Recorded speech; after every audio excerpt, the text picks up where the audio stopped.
and thank you very much for the invitation to be here this morning. It's great to be in a room of atheists on a Sunday morning.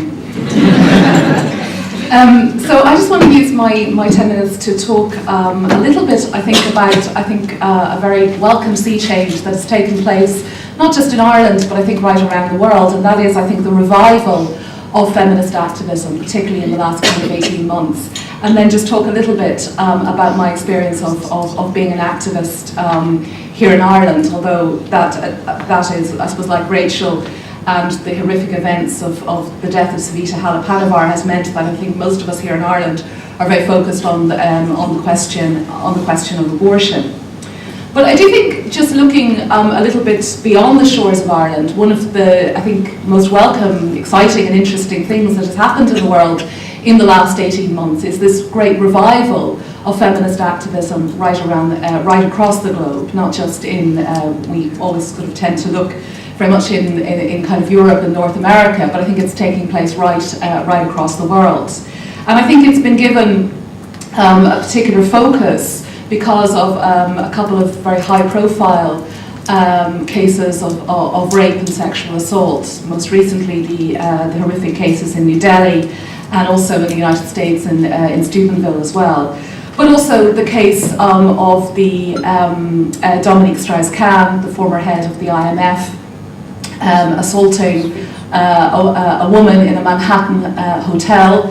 The woman worked as a cleaner in the hotel. She was from New Guinea and an asylum seeker. And the idea of, I think for many people, it became this kind of iconic image of the kind of political situation that we find ourselves in. The head of the IMF, an institution that is responsible for horrific impoverishment I suppose in the last decade or so, mainly in the global south.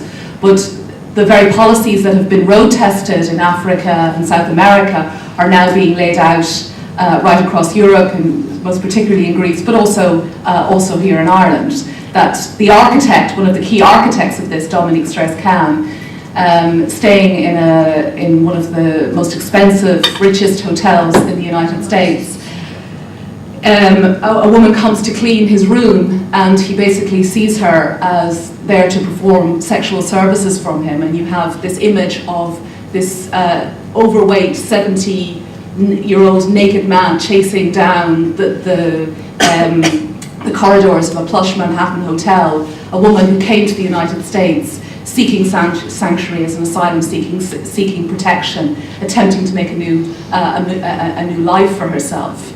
And I think in that for me, that becomes that kind of picture of not just the kind of sexism and horrific violence that women experience right across the globe, but the kind of global inequalities that institutions like the IMF perpetuate. And I think that those two questions about poverty and exploitation are very intimately connected with questions about particularly about sexism, misogyny and violence against women. But I think one of the things that has been I think very welcome in all of these kind of horrific cases of rape that have come out is the kind of new activism that it has kind of inspired, particularly among young women. When I began to get involved in kind of feminist and socialist politics about 15 years ago, I almost always found myself in a lot of cases often being the only woman in the room, and often when I was kind of involved in feminist politics, a lot of the kind of women that I were meeting were women who've been around for 2-3 decades, have been around from the 1970s, the 1980s. And while there would be a couple of young women, it was we were sort of seen as the exception rather than the rule. Now when I go to events, I see, I feel very, very old. I'm 35, and I feel, most of the women that I see and most of the most active, enthusiastic activists are young women in their late teens and early 20s, and it is very exciting and very empowering, I think, for all of us. But I think one of the things that happened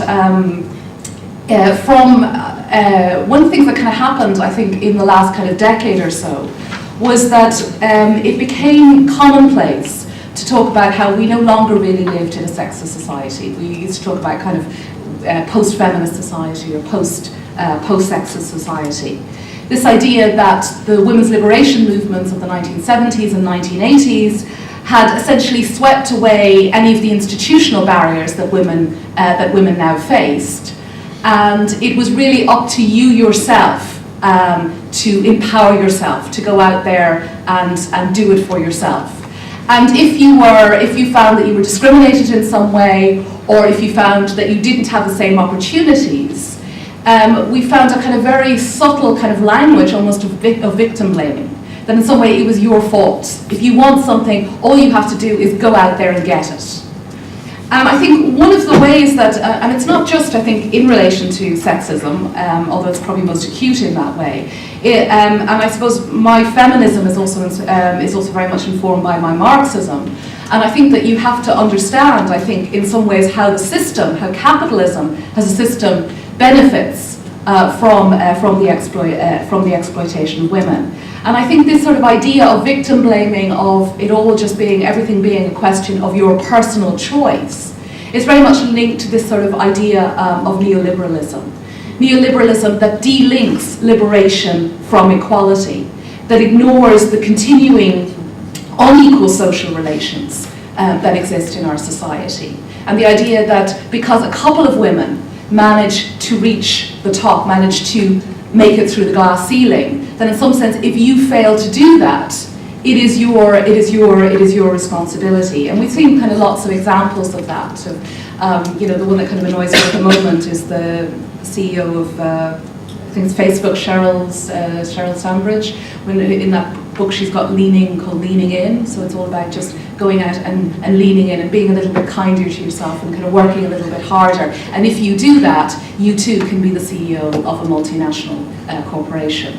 Never mind the multinational corporations, that these are the very corporations that right across, particularly the global south, are involved in the horrific exploitation of men and women, but particularly women working in these factories that make these kind of commodities that make our so-called information era.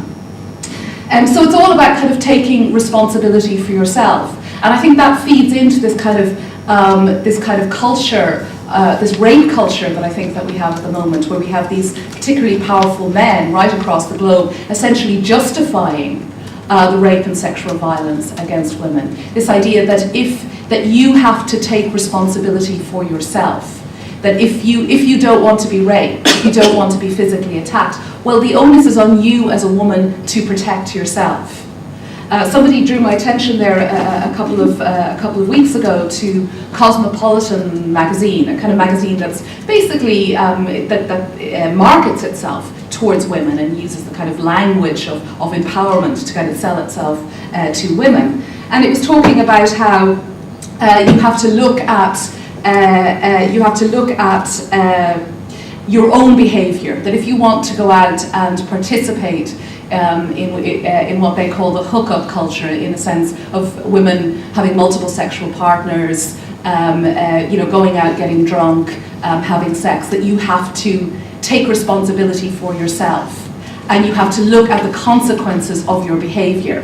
And if you find yourself raped or a victim of sexual assault, you have to first look at your own behaviour and see how you allowed this to happen to yourself.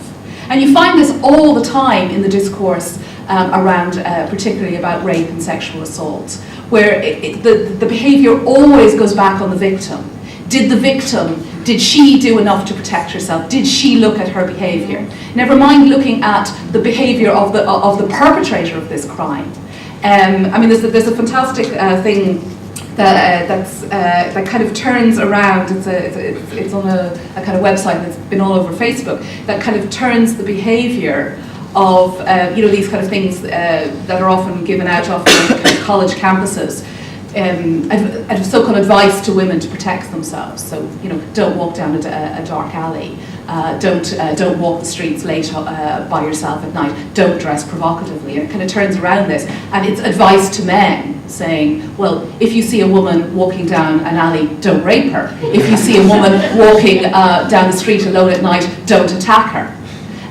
These sort of things, so kind of turning this back onto the behaviour of people who actually kind of perpetuate the crimes. And I think that is also that's kind of part of this kind of feminist activism that we see.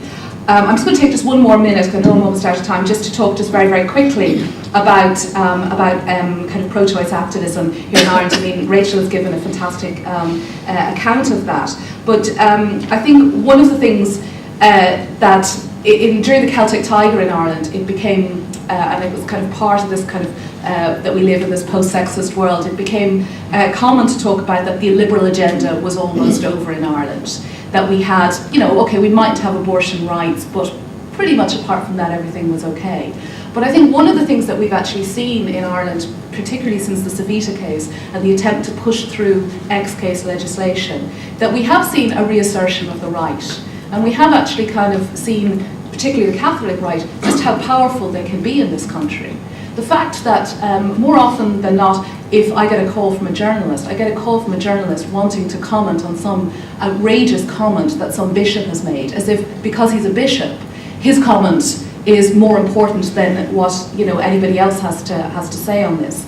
We've seen the Catholic Church work at a very grassroots level to mobilise huge numbers of people into very orchestrated protests outside the Dáil in Merrion Square. We've seen Youth Defence, the kind of extreme wing of the Catholic right in Ireland, they're kind of bully boys, if you like, cover our streets with these horrific posters shaming and humiliating women who've had abortions. Next Saturday, they will have their annual Rally for Life, in which they parade through the streets with their, their horrific, misogynistic, anti-woman message. We had a fantastic protest on Friday evening. It was literally called with 12 hours notice because Youth Defence was going around, I don't know if you've seen those kind of mobile billboards where they travel along the back of a van. And on Thursday afternoon, one of these ones kind of shaming women who've had abortions, they parked it for 8 hours outside the Rape Crisis Centre in Dublin. And somebody, again, a young woman, I think she's a student in UCD, she just put up an event on Facebook. And 200 people turned outside Lifehouse, the Lifehouse in Capel Street, protesting against Youth Defence. And it was, again, really young, really angry, and really energetic.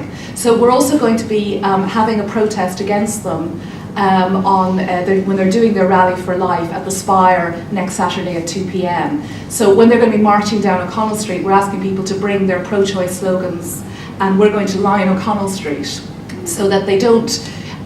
We're certainly not going to be able to match them in numbers, I think, but I do not think that they should have the rights to walk down our streets unopposed. These are our streets, and they do not belong to these fascist thugs. And then last thing, also the other thing that we're involved in at the moment is campaigning against this ex-case legislation. Well, I'm delighted that there is finally an attempt for ex-case legislation. It would be difficult to see how you could have more restrictive ex-case legislation. This also includes a criminal penalty of 14 years for a woman who takes, like Rachel talked about, the abortion pill. She faces prison, a prison sentence of up to 14 years. So we'll be having a rally outside the Dáil on Wednesday the 10th of July at 6 p.m. to oppose the criminalisation clause in the bill. So if people are around, we'd encourage you to come to that. Thanks very much.